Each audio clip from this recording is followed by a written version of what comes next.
Natatakot ka? Tingnan mo yung ano, Dok, yung cholesterol 269. Yung brother ko kasi, Dok, 269 yung ano, bago siya namatay. Ano yung ibang mga laboratory niya? Normal. Nagtakasan naman. Natakot ako, Dok. Pero may anxiety pa rin kayo. May natatakot kayo dito. Actually, di naman anxiety. Takot ka lang dito. Gusto ko na lang siyang i-correct. Okay. Actually, i-correct ko na kasi grabe ako sa butter, yung butter. Ganito yon, ganito. Okay.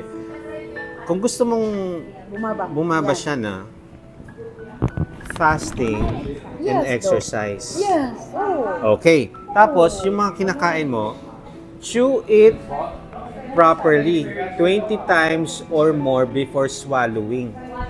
Baka nga.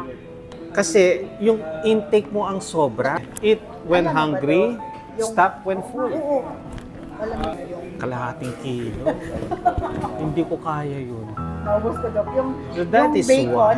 bacon. That is Yung why. plain bacon.